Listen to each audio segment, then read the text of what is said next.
B-Bad and Brandon. Ryan Stewart. He spells his last name same as my middle name. Is your middle name Stewart? Yeah. How did I not know It's that? not Brad like I tell everyone. Get it? Huh? Oh, you guys hear me? Yes, Oh! we can hear you. Hear you, not see you. All right. Hold on. Let me see. I see that beautiful face. Hold Let's on. see the money maker, bro. Damn, There we go. Fuck, that's too big, bro. that's a good beard. It's a Yeah, we just had do you know Hasey? Fuck, Casey, yes. Yeah, we just had Hasey on the podcast. Great guy. Yeah, about a couple of hours ago. So I'm so glad you tried to pronounce his name. yeah, fuck. I'm not even gonna have a crack at the last name. Yeah, I don't even bother with the last name either. Yeah. Fucking- I like his beard. I like your beard though, Ryan. It's very distinguished, we'll say. Oh yeah. Old man beard. Yeah. Fucking liking that.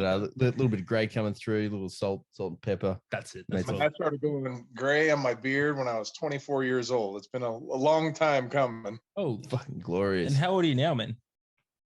42. No, you're still young. You're fine. Fuck yeah, bro. I'm hoping mine goes white so I look like Santa Claus. And I'm holding off until then. I love that. Bro, mate, what we'll do, we have one and very much only one official part of the show. And then after that, it's just chaos and lunacy. And that is to have the opportunity for the world and the universe to find out who you are and what you do. We ask the question, we will give you 21 sounds, not just words. You can use sounds if you'd like to describe who you are and what you do. Brando counts them. It's very official. Go. Yeah, it's not that official. I can't really count well. I'm a coach. I don't count past 3. Too many reps. Whenever you're ready, brother. I'm sorry. So You just just got give what I do. You just got to Yeah, who you are and what you do. Yep. Okay. So my name is Ryan Stewart, 42 years old, live in Sandy, Utah, and was a pro Highland game athlete for 8 years. And now I do historic stone lifting all over the world. Fuck, that's cool. Yeah. Wow. I just want one quick question. Sorry. Off the back of that, how annoyed are you at this whole COVID situation that you can't do that? Right. Oh, wait. Are you guys open or? Yeah, I just got back from Iceland for the second time. They opened up, and man, I'm not sure how much longer they'll be open, but I was able to sneak in a good window there, and we spent about 8 days in Iceland. Yeah. Did you? Fuck, You that's went? cool. Were you there with Matt Vincent? No. I threw with Matt back in the day, but no, I was there with my buddy Mark Prowse and Sean Urquhart, Yep. and we did 31 stones in 7 days. Oh Wow. So you did the you go around the ring? Is that what they call it from memory? Did Husafell, did all the stones out at Latra, which is Latra, Brynjolf Stack, Judas. We found a bunch of new historic stones that hadn't been lifted, and oh God, no, some of them it seemed I want to say like 300 or 400 years on a few of them. Wow. Wow, man. Yeah. So you not only just went on a bit of a journey to list some of the famous ones, you went there to find some. Yeah, so I lifted all the famous ones, plus found some more the first time I went 3 years ago. Yep. And,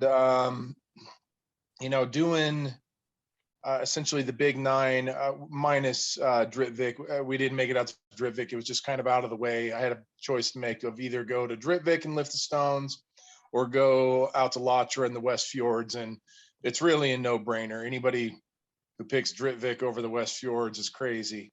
Yep. Yeah, so we did 17 stones the first time we were there. Wow. 3 years ago. But yeah, this one we amped it up quite a bit and found, I want to say it was 1, 2, 3, or about 5 sets of new stones. Whoa. And then on top of that, lifted many more of the ones that are well known also. Yep. But yeah, it was a grand total of 31 historic stones lifted in 7 days. Man, that's insane. How do you go about finding some new stones? Was there some rumors and stories told, and you're trying to debunk them and work out where they are? Tell us about that. Yeah, so a lot of times it's very different with each stone and in each country when you're finding new ones. There's a lot of ways to go about it. And yeah, every time we find one, it seems to be kind of a different path to get there, but you get good at kind of finding these different ways to make it happen. Yep. Yeah, for these ones, we kind of put our heads together. It was me, Nick Whalen, and Sean Urquhart kind of going in and digging in. A lot of it is old PDF files that are attached to old books, early 1900s, old articles. Oh, shit.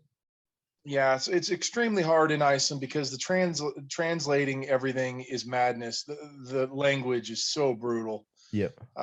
So when we went to Sweden and we did 20 stones over there that were relatively, I don't want to say undiscovered, but we rediscovered them. Yep.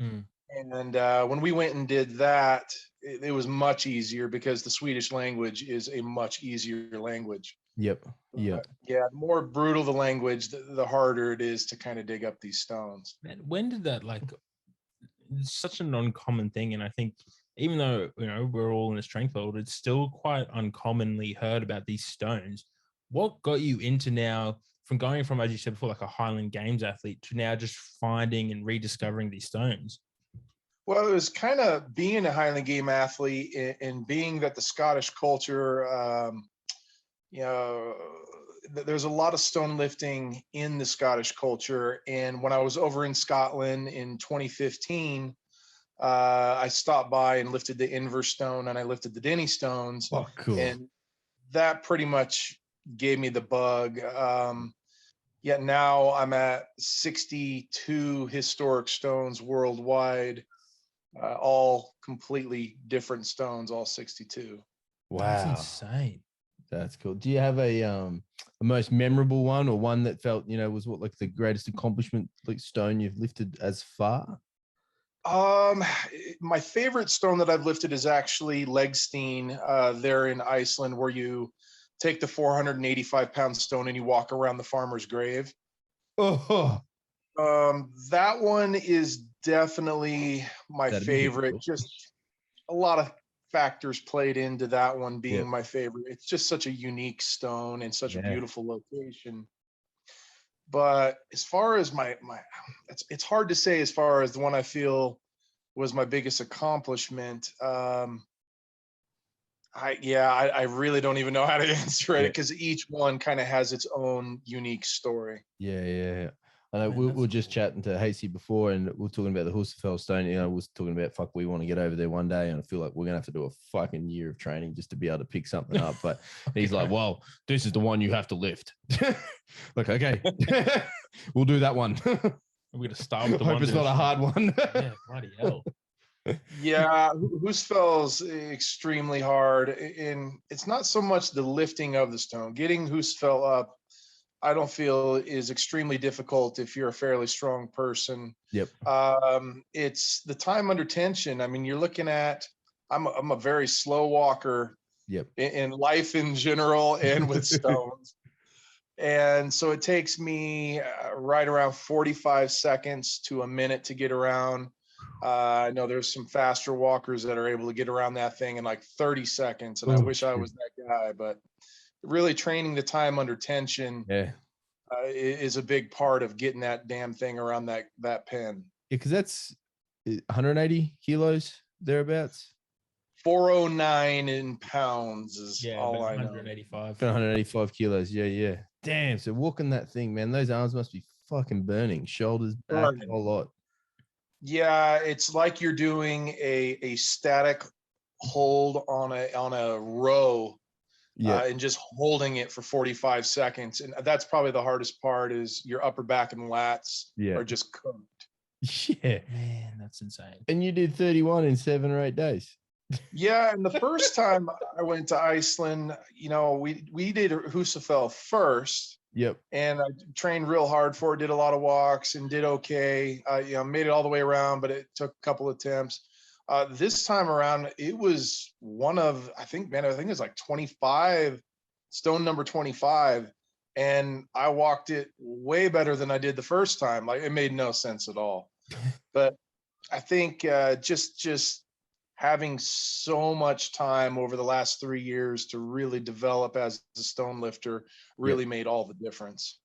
Yeah, 100%. Man, that's insane. I just love that it's now growing and growing quickly. Yeah, hell yeah. It must be one of the coolest things that for me, I think about if I had the opportunity to lift some of those stones is just as you're carrying it, just thinking about the people that have done it before you. Yes. That must be. Yeah. Especially over there. I mean, we've got pictures that are, you got people lifting Husafell, lifting the Latra stones. I mean, that are from like the 1940s, 1930s.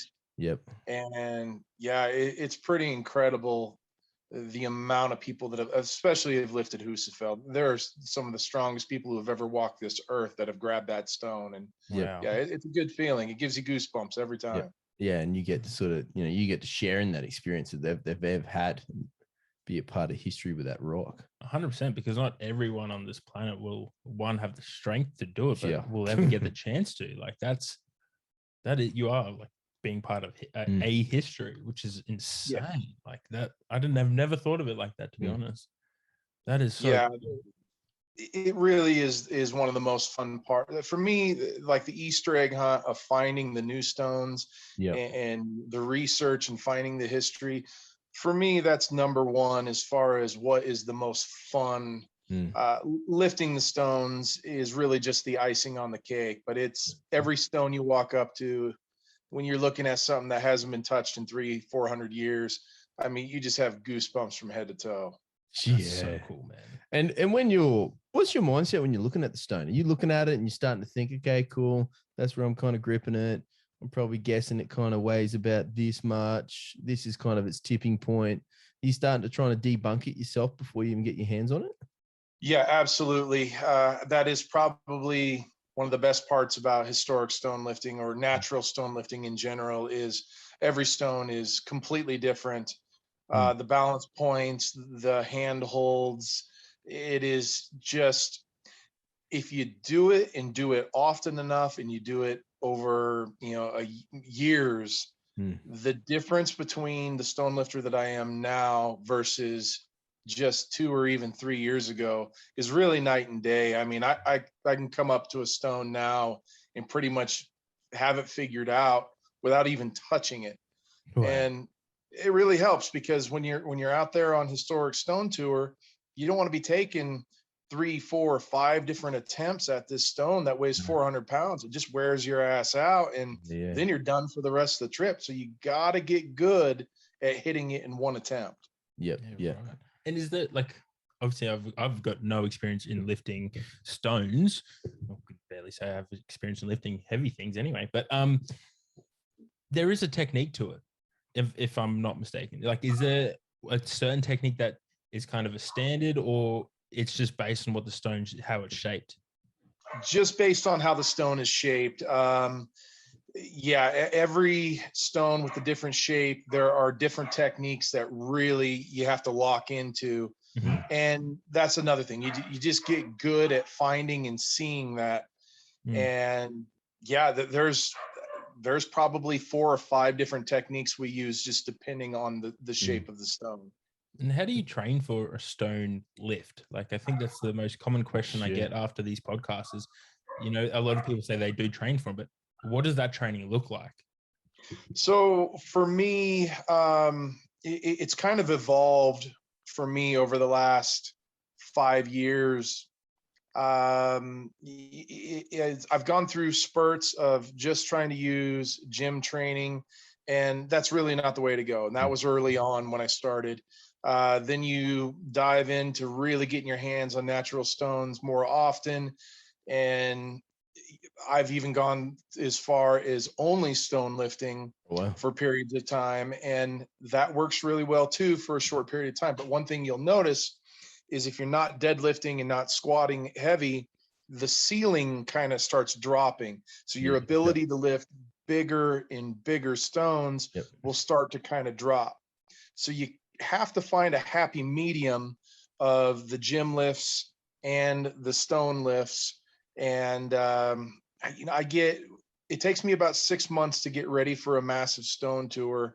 Yeah. Right. And during that 6 months, I would say every week I'm lifting between 25 to 25 to 40 reps on a natural stone each week. Wow. Yeah, well, And as long as your volume is high on the natural stones, you'll always do really well. yeah, Because that was my next sort of, I guess, question after that is like, you're obviously training like anyone else, you're periodizing your blocks around that. And it makes sense with having to squat and deadlift to keep that ceiling of strength. But you gotta, it's like almost in my head, similar to a strongman, how they have to train specifically for the events. And your event's obviously stone lifting. Do you have your own set of natural stones? Yeah, I have stones that are from 150 all the way to 420. Oh, And that is, I want to say, oh man, they sit outside our gym. And I want to say there's about probably about 25 of them that I use on a regular basis. cool. shit. And then I'm very fortunate for where I live. I live right next to Little Cottonwood Canyon here, Yeah, probably 5 to 8 minutes from the mouth of the canyon. And the amount of stones that are just, oh man, just wonderful to lift up there. Yep. And the location is beautiful. So I'm very fortunate to be able to just drive up and just hit crazy some amounts of stones. stone on a weekly basis. Do you ever find a trail walker just cruising past and there you are fucking screaming at a stone and picking it up over your Yes. shoulder and they go, the fuck Absolutely. is he All the doing? I love that. It's a national park. You can't steal that stone.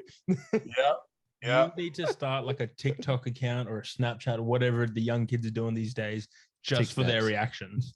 That would be unreal. Just run out and lift a stone in front of them, just see what they do. Yeah, that'd be unreal. I would just. I'll make it happen, man. I'll make it happen. That is unreal.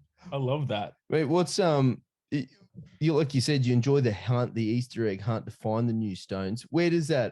How does that start? Like, let's say you wanted to investigate and go to one. Do you go, hey, I'm going to start with Sweden and then start narrowing down a bit of a journey? Or have you got some stones that you've come across and heard of over your time that you start thinking, I'm going to try and find that one again and look for it? Keywords are what you play off of the most. And once you find certain keywords for certain languages and certain countries, that's what kind of starts unlocking things. Every country is a little bit different as far as those keywords. Like for Iceland, Alfranstein is the keyword for there. Yep. And that's kind of where we started 3 years ago, was really digging in on that. Steam talk is another one in Iceland. Yep. That is a keyword that if you start digging in on those, you can start finding stuff. I mean, at this point, I don't really know how many more stones there are in Iceland. There's got to be more, but I would imagine most of them are lost. They're probably done at this point. We've found pretty much everything that we're, I don't want to say that we're aware of, but when we dig, really all the ones that we've dug in on, I don't think we've missed on maybe but 2. Yeah. And I think we're gone forever. Yeah. But so I think we've done pretty much all we can do in Iceland to a certain extent. There'll be a few more that'll pop up from time to time here and there if we dig hard enough, but yeah. Cool. And what other countries have these sort of stones and histories with stones like that? So there's actually quite a few. Scandinavia, it's obviously very big due to that's where the Vikings came through. Scotland, again, kind of the same culture there. So yeah, all through Sweden, Norway, Iceland, Scotland. That's where it seems to be the biggest. Believe it or not, Japan has a lot of them. It's over 2,000 stones. Yeah. Oh. And so Japan is really a hot spot too, but there's a lot of those stones that are not liftable anymore. They sit outside their temples and shrines, and they have them kind of put into concrete. Yep. But they have a tremendous amount also. But yeah, they're all through that. The Faroe Islands is another hot spot. Again, Viking culture. Yep. Have you had the opportunity to go to Japan to do stones? No, and I probably won't. I can't really tell you where the next 2 locations are. I've put quite a bit of work into it over quite a few years.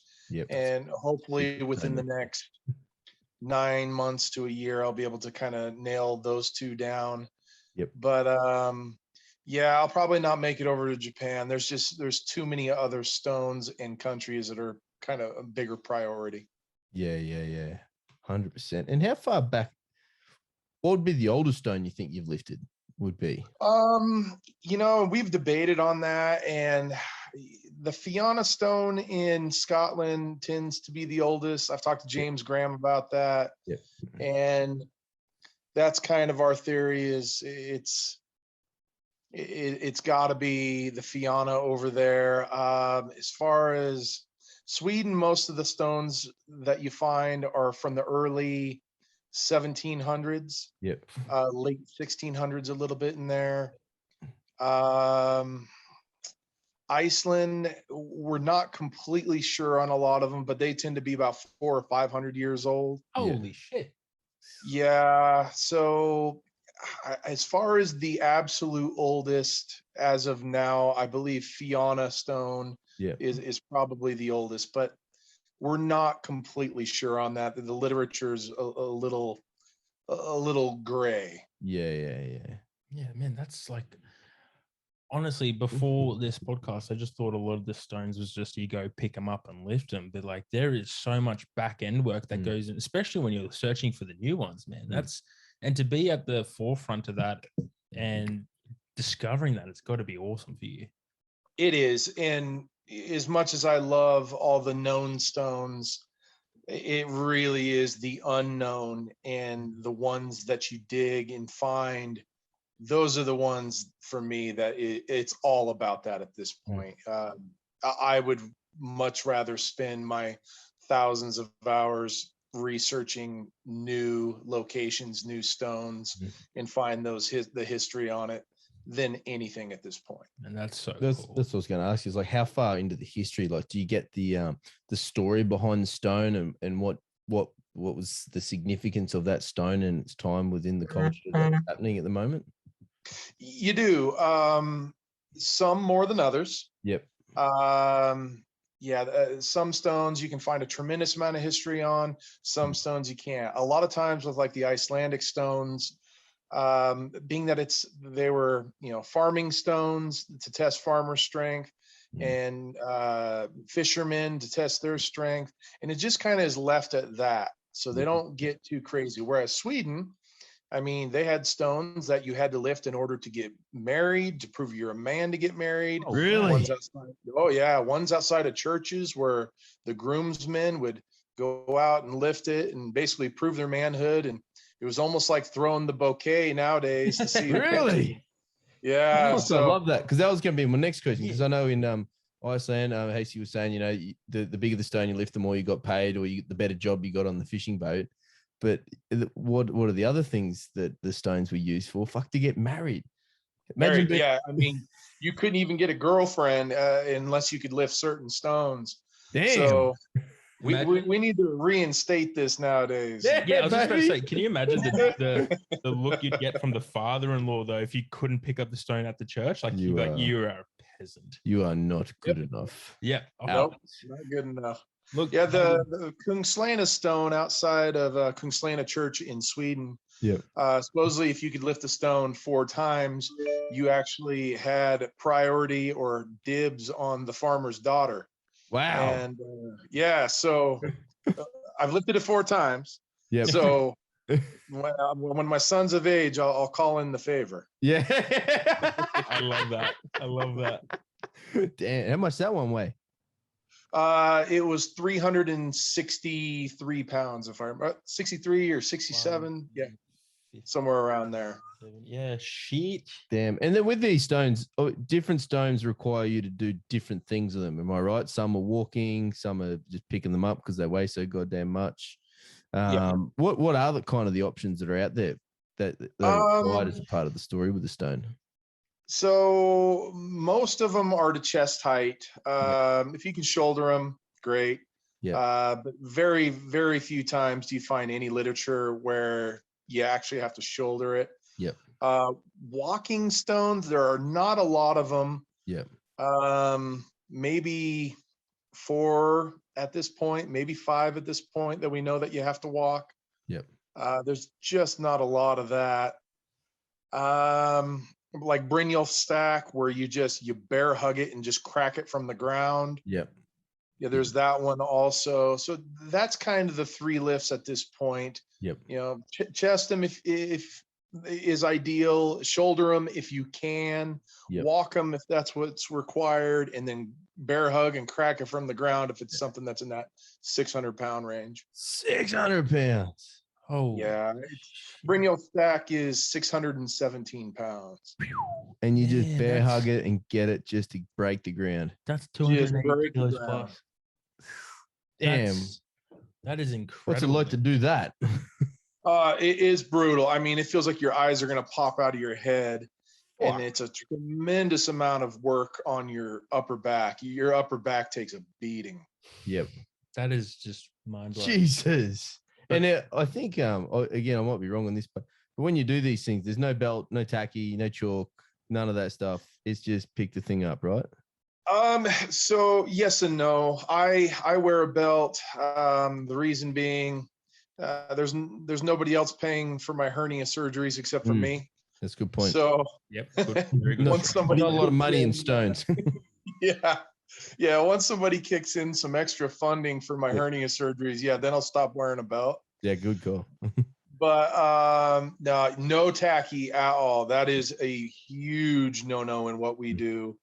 And I mean, anybody who's using tacky on historic natural stones, hopefully they get run out of doing it. And good. I like how politely you put that. It was a very polite. I tried to keep that as tame as possible. Like it's just bubbling up. But obviously, you've probably seen that happen a little bit, though, perhaps. Yeah, in fact, real recently too, within the last few months, on some pretty historic stones, and to me, it's an absolute joke. That's pretty if you're doing that shit, it's not even a lift. I mean, you did fucking nothing if you put tacky on and lift a historic stone. Yeah, that's fucked. Yeah, man, that is insane. I also just noticed, just to switch gears slightly. Sorry, you're a owner of a gym? Yeah, I'm a co-owner of Black Flag Strength and Fitness here in Sandy, Utah. Man, when did that start?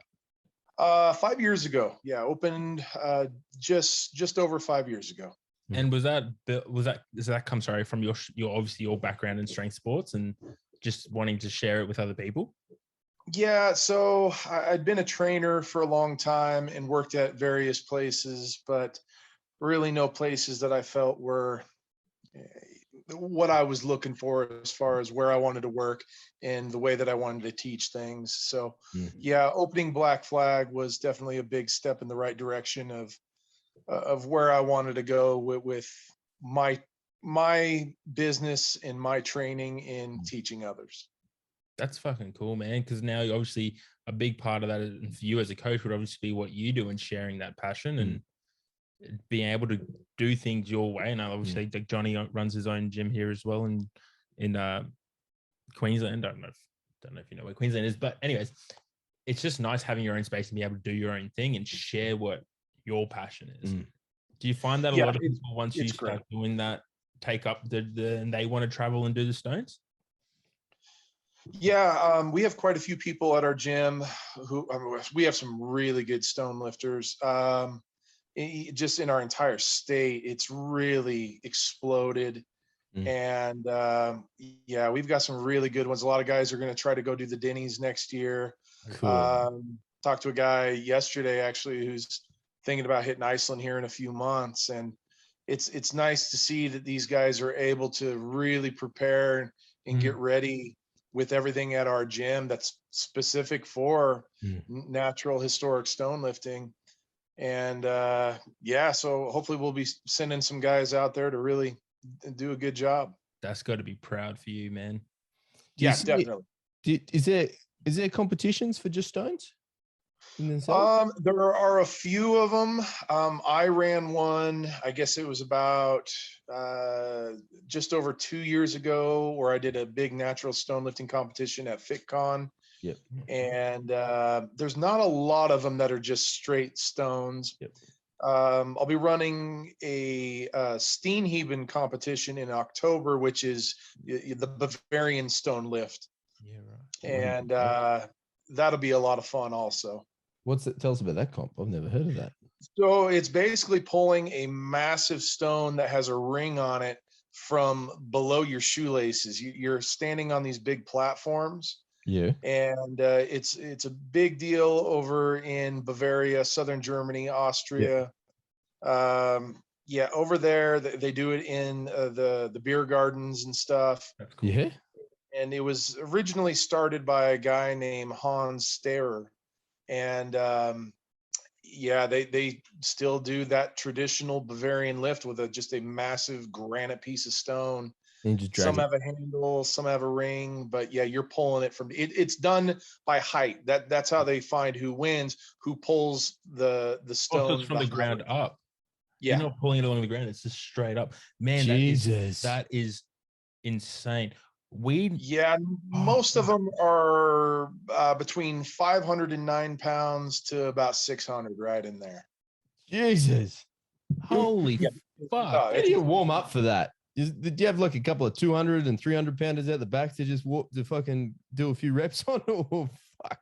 Well, loading pins is usually how we'll kind of warm up and prepare. We'll load up a loading pin with a ring on it and just start just slapping plates on it until you get close to around that 600-pound range. Yeah. That's how much ours weighs, is 600. Man, we need to lift some stones. We need to lift some stones, but we need this COVID to fuck off to go over and do it. Yeah, and you can teach us how to lift the stones. Oh man, like as I said, like obviously powerlifting's our sport of choice, and we love it. But fuck, that stone lifting just sounds like a whole new ball game that I am so keen on it. And like, I just like your story of just going out in the forest and just picking up some rocks. But you guys have a really good stone lifter there in Australia too, Luke Reynolds. Yeah, right. Oh man, that guy, he is a monster of a guy and tremendously strong, an amazing stone lifter. And he actually has some stones he is set up out there in the Australian wilderness where it's kind of like going on stone tour. Oh, really? History has to start somewhere on these, and he's started that there, kind of like we did here in Utah. And so if you want to try to go find some great stones that are going to be historic one day, talk to Luke. He'll point you in the right direction. That I would love that. And I also start with some rocks. No, maybe not stones though. Maybe a pebble. I might start with a pebble. Let's start there, dude. You've gone too far already. Do some high reps on the. I'm still in rehab here. Touching a little bit on your Highland Games competition. You traveled the world obviously with that back in your time when you were competing. I did, yeah. All over the United States and Canada throughout my career, and then went to Scotland to throw for 2 weeks in 2015, and that was a great time also.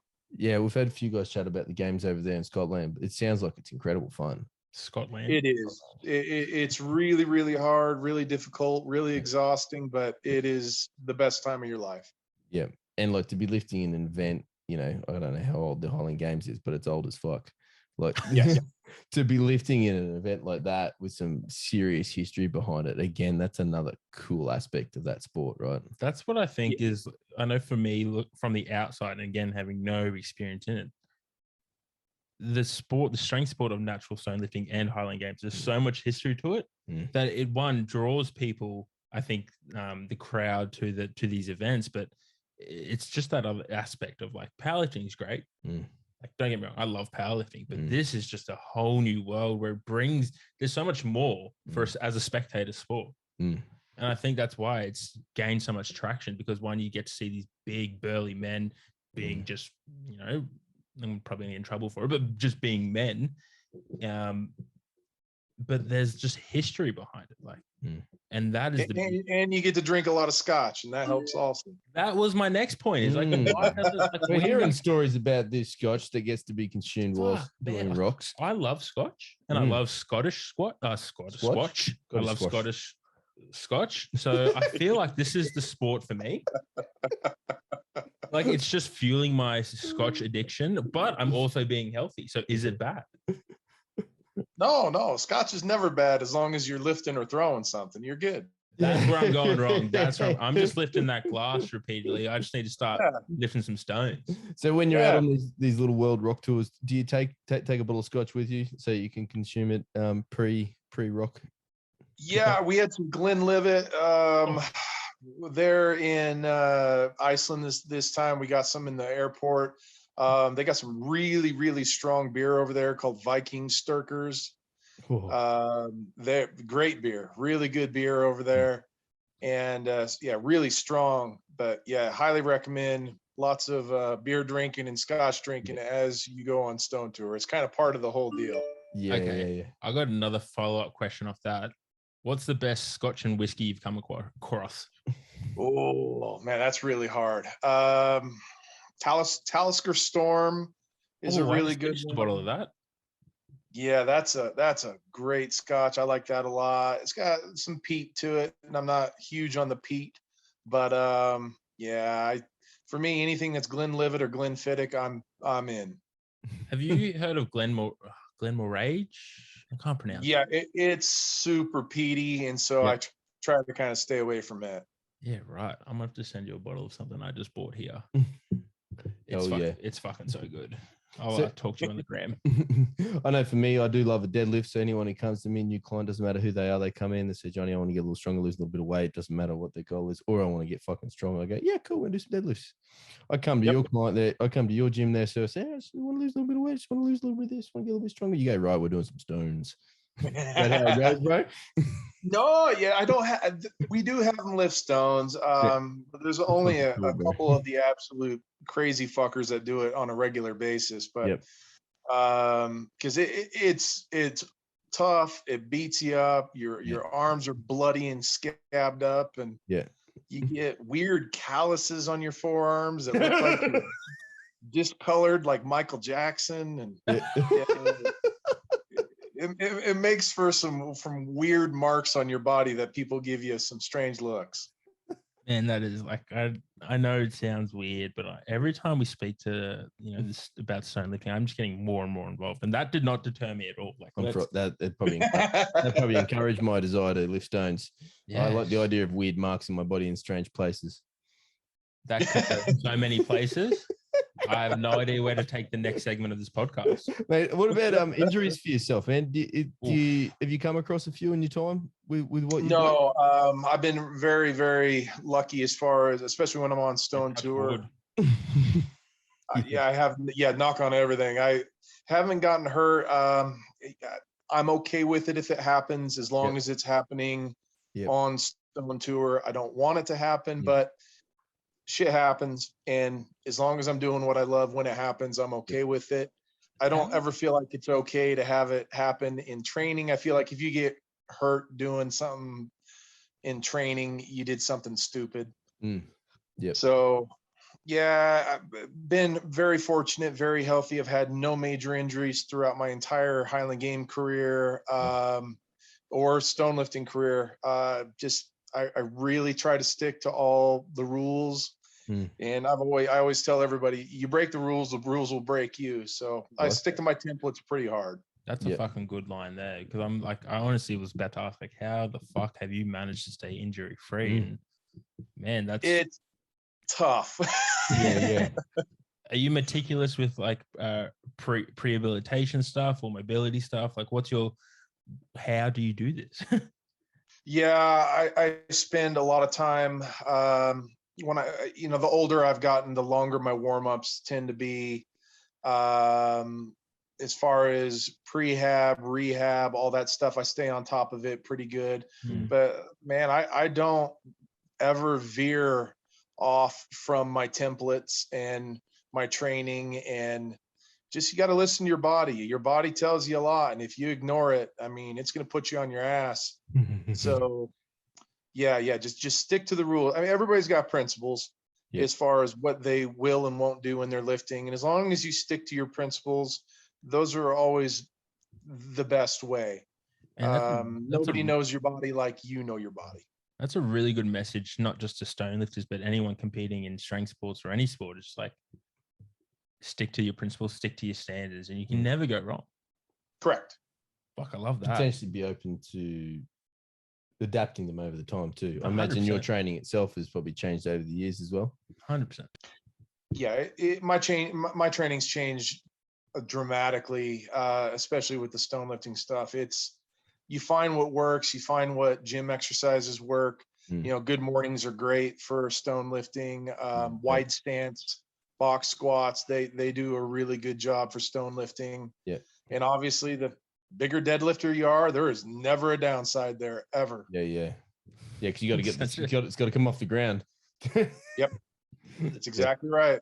Remember when I was younger and we all used to think that like bench was the king of all exercises, and then you get educated a little bit and you hang around men and they're like, it's a fucking deadlift. Yeah, and I hate bench press. It is the stupidest I do it because I have to, otherwise it's the worst. You don't have to tell us. Well, not Johnny, but myself. I don't like it. I think it's but at least you're good at it. Not really. I think it's yuck. I don't like it. I think it's boring. Amen. Have you dabbled in a bit of powerlifting yourself, bro? At all? Yeah, I do it from time to time. Back in my 20s, did it pretty often, kind of got me into strength sports. Oh, sick. It was a little bit boring back in the day. Then I kind of switched over to strongman for a little bit. That was a lot of fun.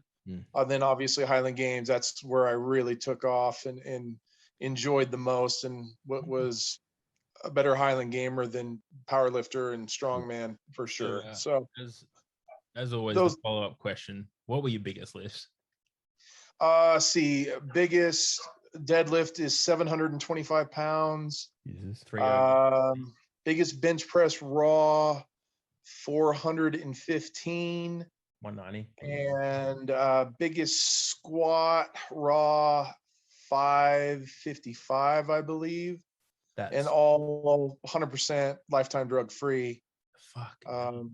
So they're pretty good lifts, I'd say, for that's a drug free thrower. Yeah, I'd definitely use a bit more than the word pretty good for a drug free thrower.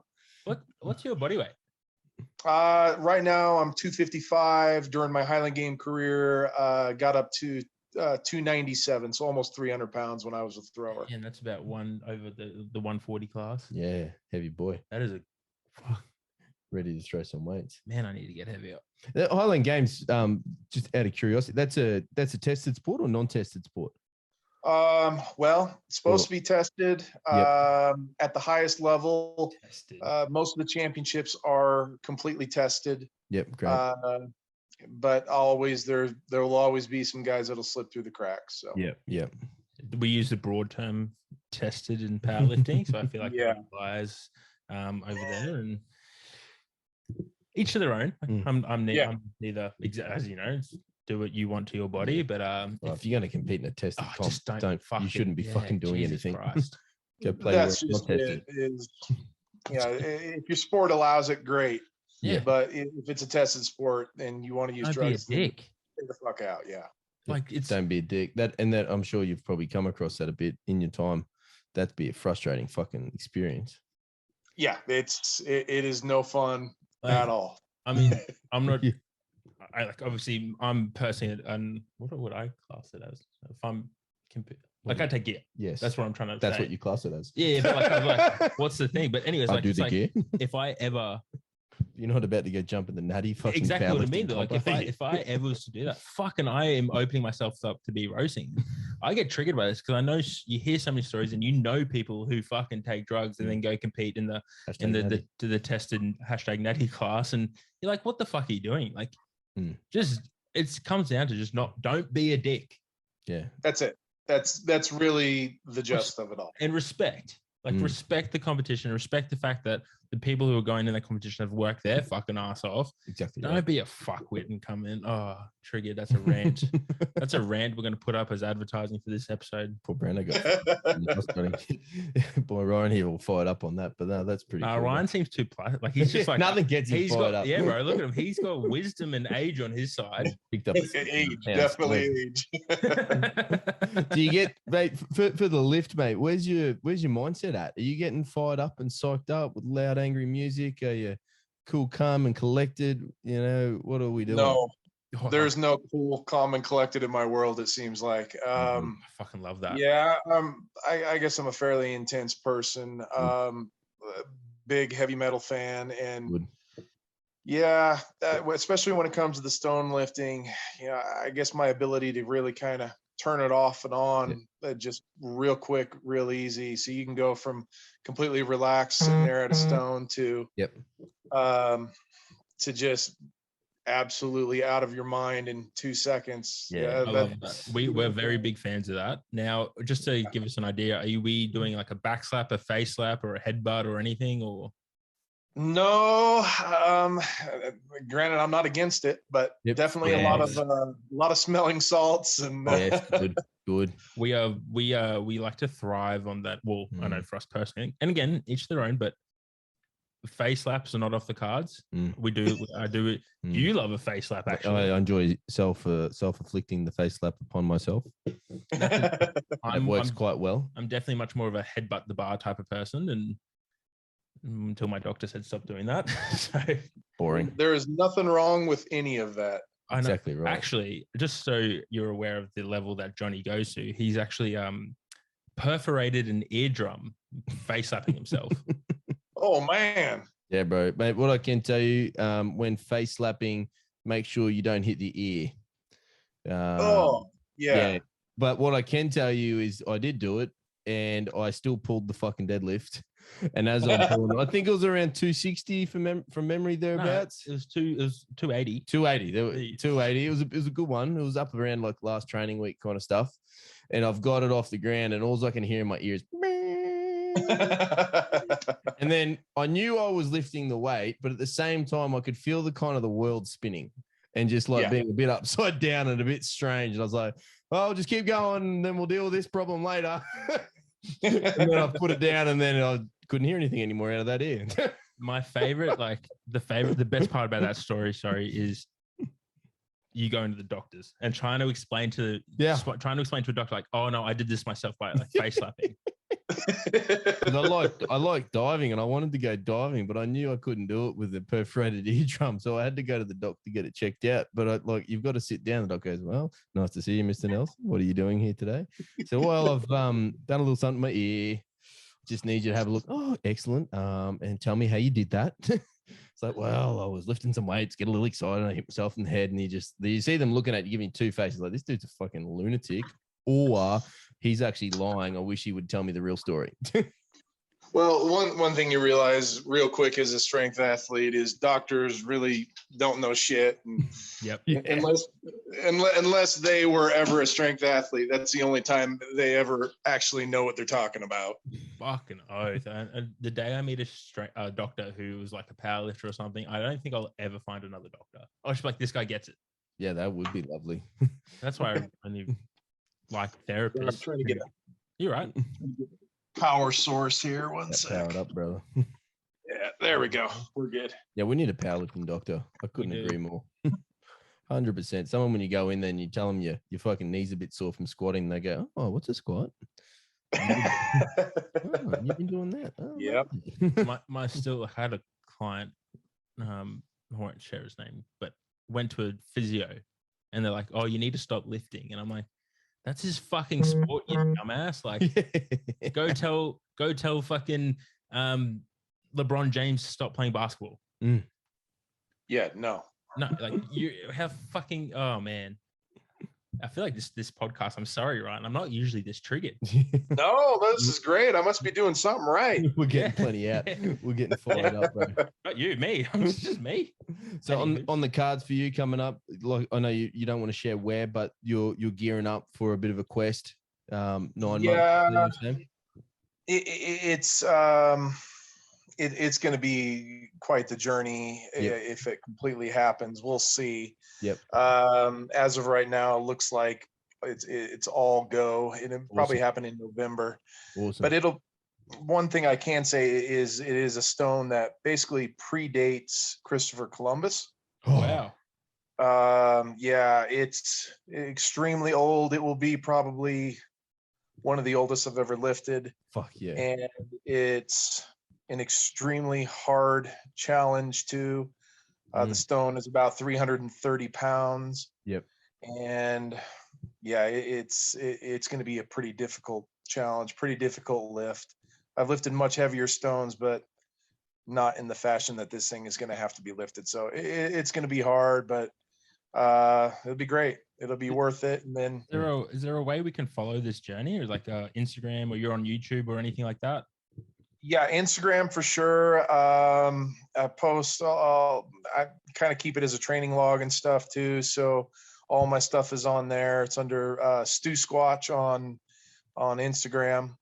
And as far as YouTube goes, I'm on there every now and then. It's not a whole lot, but I definitely post all my videos from all my stone tours on to YouTube also. And it's under Stu Squatch also. Man, I will definitely chuck that up in our show notes for our viewers, and well, mainly for me, to be honest. But and don't forget, when you do put that video up, we want to see one of you lifting a rock in the forest and some stranger staring at you, wondering what the fuck you're doing. That happens almost everywhere you go. So. Man, even in your own gym.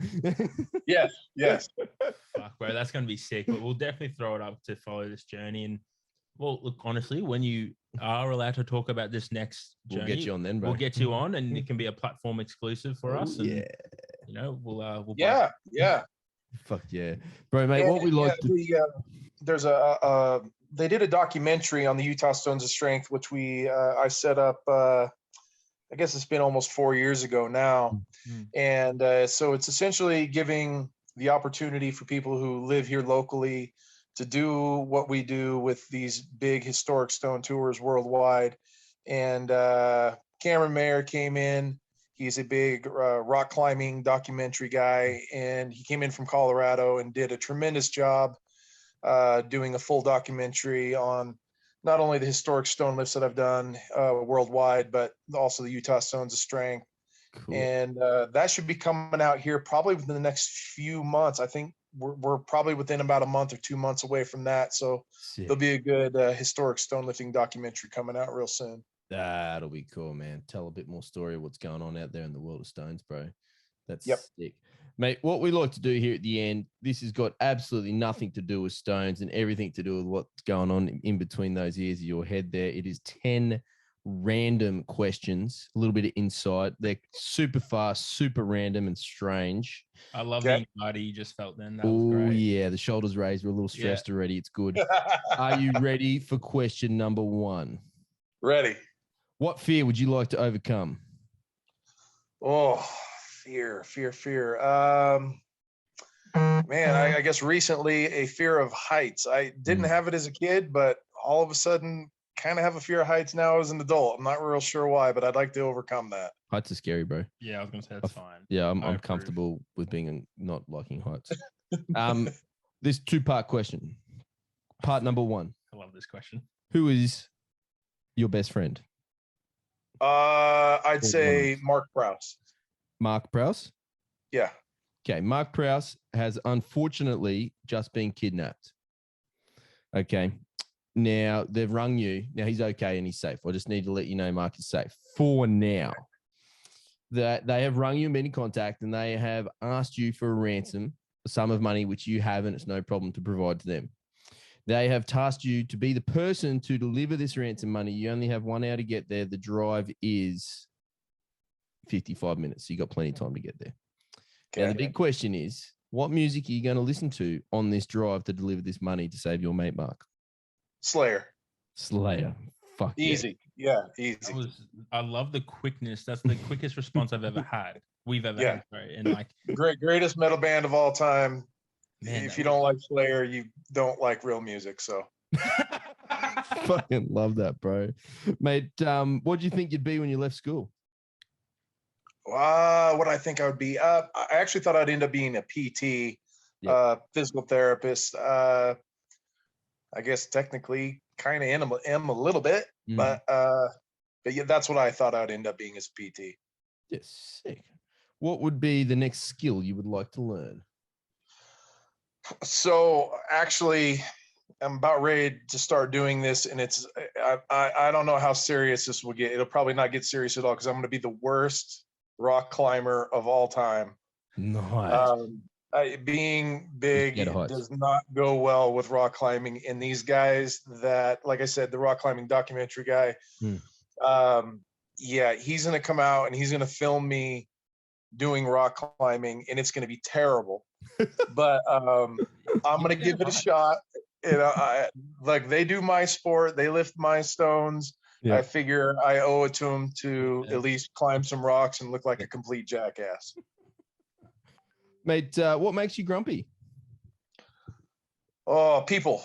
Just people. I love that. We get around that. Yeah, man. I especially in the world that we live in today, it is 100% people. I just feel like if you step into the coaching world, you also will learn to not like people. I love everybody that I train. But the thing is I get to select those people get to select me. It's everybody outside of that circle that I'd rather just stay away from. Yes. Something embarrassing that you own. Oh, embarrassing that I own. I'm sure I have an old Spice Girls CD somewhere in this house. Yes. Guilty pleasure. Little Spice Girls back in the day, so that would probably be my embarrassing thing. Yes. I love that. That was the most honest, vulnerable thing we've ever had. That's exactly right. He just fucking threw out Pokemon. Yeah. This is great. I love it. This question is getting us. Most proud moment, sir? Man. Most proud moment. Oh man, there's quite a few of them. Couple things with my family, I guess, with my kids, things that they've accomplished and stuff. As far as my most proud moment for myself, I'd say probably this last Stone tour. Doing 31 stones when the most we'd ever done on Stone tour before was 20 is pretty big. I'm kind of shocked we didn't get hurt. But yeah, I would say hitting 31 in 7 days is probably the biggest accomplishment I've ever done. That's fucking cool, bro. Mate, you're going to be given a boat. What would you like to call it? Anything you like? Let's see. Well, I mean, you'd have to go with Jenny, like Forrest Gump. Man, this is the best podcast. Very nice. Shout out, sorry to every other guest. Who is the messiest person you know? Messiest? Yeah, time to throw someone under the bus, bro. Oh, yeah. Hold on. I got you covered on this.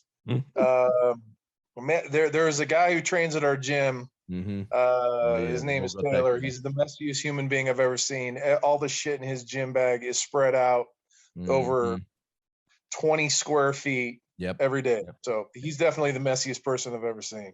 Man, dude, put your shit back in gym bag, bro. Come on. Yes. What is the worst smell you have ever smelled? Worst smell. I used to work in it was basically a fish store where you sold pet fish. Oh dear. And it was a really nice one, but we'd get these saltwater fish in and stuff, and we get these saltwater snails. And this is when I was probably 18, 19 years old. And when those snails would die in that salt water and you'd have to go grab them out, oh dear, it would make you want to throw up every single time. That still today is probably the worst smell I've ever had. Damn, some dirty snails. Mate, that's the 10 questions, but I got to follow up. Number 11. Favorite Spice Girl song? Oh, here we go. To Become One, without a doubt. Wow. Okay. Yeah. To Become One. Best Spice Girl song. Again, quick with the response. This is a very guilty pleasure. I love it. I love that shit. That was so good. Man, we can't thank you enough for coming on the show. Like, I don't even know what time or day it is over there, and we appreciate it nonetheless. And man, we'll have to get you back on. There's so many fucking, like, this has been a great ride for us, and we want to follow this journey. We'll put up all your links in the show notes so people can and jump on board and have a look. And man, we hope to get you back on soon.